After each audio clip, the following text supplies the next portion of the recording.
Let's see how far my console repair skills can get me in the world of computer graphics cards. Over on the left side of your screen right here is a working 3070. On the right side is mine.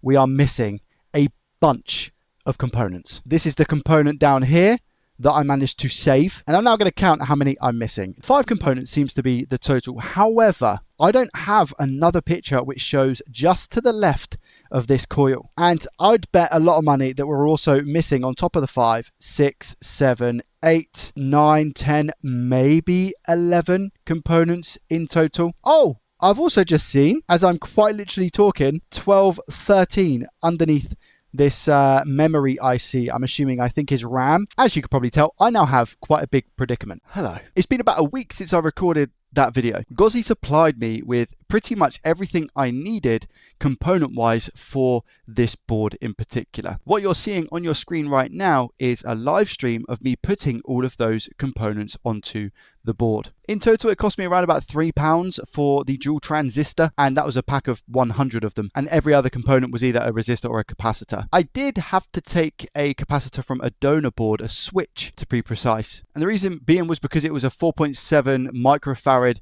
capacitor that I didn't have. So the voltages may be a little bit skew-if because I can't measure the voltages on the capacitor. But this capacitor specifically measured around about, I think it was 5.2, and on the board is meant to be a 4.7. And it was an 0603 sized capacitor. I'm hoping the voltage rating is going to be okay. Nonetheless, all the components are now soldered back on, and it's time for testing. This is my test rig. Here's the monitor. I'm just going to turn it on to show you that we get a display and everything works as it should. Now I'm going to turn it off and swap out the GPU. She's in. Okay, and she fits.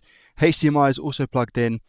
I need to turn on the power supply unit and see, hopefully, that this doesn't blow up.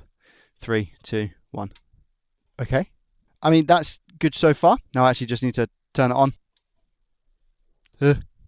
Okay. Sweet. Now remember, it was just no display.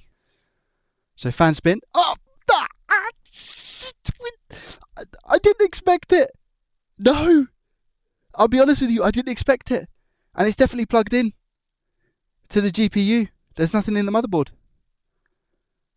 Oh my gosh. NVIDIA RTX 3070. There's obviously a test that I need to do, which is, I believe, Thermark. So it's spinning up. Thermal paste has been reapplied, and also the thermal pads themselves have been cleaned off. The GPU temp is coming up at 72 and the hotspot is 85. I would personally consider this GPU working, but again, I am not an expert. But I can call this successful.